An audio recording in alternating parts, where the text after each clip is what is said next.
you're fishing and you make your living at the docks, it is going to be very busy there. Even if there is a tsunami warning, there wasn't that much time to evacuate. This is, a community which I'm guessing is a very educated guess because people here are used to it. They know that when the tsunami warning comes to evacuate, and so they likely did have some sort of action plan to get out of there.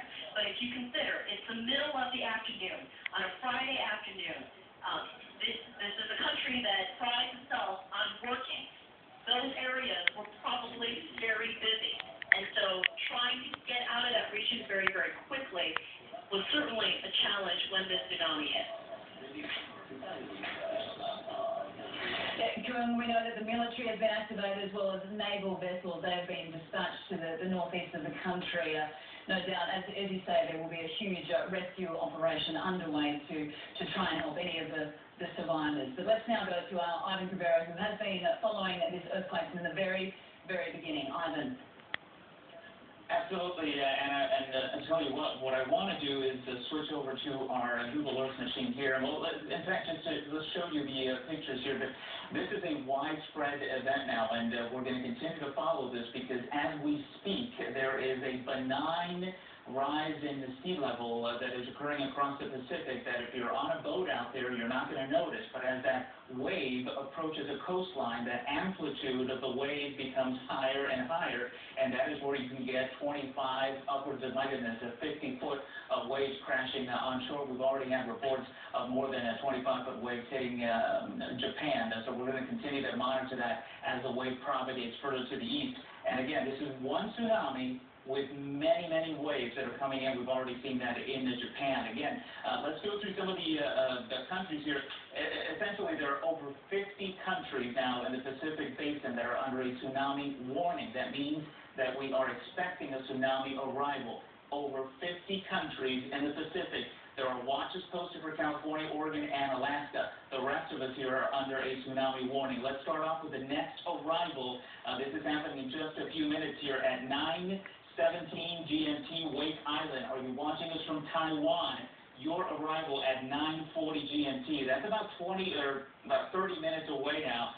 According to our times here, the Philippines getting in on it at 10 GMT, Marshall Islands at 10:20 GMT. As the wave approaches these islands, if we have folks available on the ground, we are going to try to make safe contact with them so they can tell us what is going on there. Each government, up to them, is certainly how to evacuate folks. But keep in mind, some of these islands here are so tiny and so close to sea level that if you're talking about a wave, a wall of water that is 25 foot plus high, you can encompass the entire island here. So that is what we're talking about, the atolls specifically across the South Pacific. Indonesia arrival time at 11 GMT. And again, we're going to continue to track this for the next 24 hours, just like we did with the Chile earthquake. Solomon Islands at 12:28 GMT. Kiribati down to the south at 13:37 GMT. What we cannot do is forecast, and this is what everybody wants to know. If you're living in some of these countries, right, how high is this water going to be? Cannot forecast that because the bathymetry of that, once that water approaches, is so different in every coastline. The irregularity of that is so different that literally in the same country we could have an arrival of a 5-foot wave and just a few kilometers away a 20-foot wave plus. So that is the problem we have with trying to forecast these things as they arrive. We know when they will arrive, we just don't know how bad they will be. New Zealand at 18:23 GMT. Nicaragua, now we're getting into 2200 GMT. And I'll stop there because the warnings continue. If we have the other map, guys, that has the country cities on there, let's switch to that if we can put that behind me. We have warnings now that extend essentially to Mexico, Peru, California, Ecuador, all these regions are going to be impacted at some point or another, but that is down the pipe. We're talking 24 hours, and we have plenty of time to warn those folks.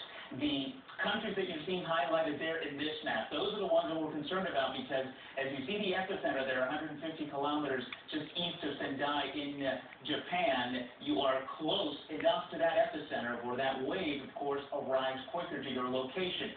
Taiwan specifically, all preparations, and anyone along the coast has to have already moved inland, has to have done that by several kilometers, and certainly at about at least 15 meters high, 50 feet. That is your safety there. If you can do that and you're watching us and listening to us, that is what I want you to do. Philippines, the same deal. About an hour later, that's your arrival there. And again, Indonesia, Papua New Guinea, and they're the Marshall Islands. That's the tsunami threat, Anna. We are covering the tsunami threat, but in Japan, I just, again, saw another earthquake, which is essentially what we call them after the original quake, aftershocks, right, of a 6.4. Any buildings that have been compromised or structures that have been weakened as a result of the offshore 8.9 are going to come down in a hurry with earthquakes, aftershocks of that magnitude. So Japan is seeing a double threat here. The tsunami warning continues there. That threat is continuing and ongoing. And then the earthquake threat will actually continue well past when we're done talking about the tsunami here. One point about Hawaii and the islands further to the south and east of the Philippines here. Again, the Indonesia earthquake back in 04, we had that Banda Aceh at that 9.1, right?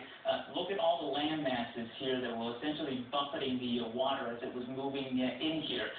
The earthquake this time happened here. Look at all the open space that water has to travel. So that's going to propagate to the south, to the east, and again, you're not protected if you are facing one way or the other on the shoreline. The tsunami will surround you. And it's difficult to kind of grasp. You think a wave is kind of come right on the shore from one direction, but it actually propagates and encompasses entire islands, and so really no one is safe, and that's why we continue to hear the civil sirens going off in Hawaii. We have our folks down there, and we'll continue to bring you updates live if we can get them from folks if they can do it from safety. So again, the Pacific Tsunami Warning Center now under a widespread tsunami threat for basically the entire Pacific basin with few exceptions. On over 50 countries will be impacted. We'll continue to update the arrival times. Hawaii now at 3:07 local time. That is the initial wave that we're expecting there.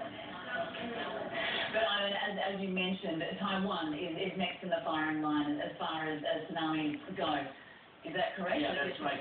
In the next half an hour? At 9:40 GMT is the arrival there. So that is going to be the next major area that is going to be hit. And again, the problem is we can't tell our good friends in Taiwan, you're going to be hit by a certain, X wave. We just don't know until it actually hits because of the irregularity of all the shorelines there. Yeah, well, Ivan, you've been doing a great job keeping us up to date and alerting all our viewers around the world as to what is going on. So, Ivan, we'll check in a little bit later as we get closer to that time when the tsunami is expected to hit Taiwan. Well, in the past hour, Japanese Prime Minister Naoto Kan has appealed for calm and cooperation as the government struggles to coordinate rescue and relief efforts. He is urging people not to panic, to be patient and to help each other.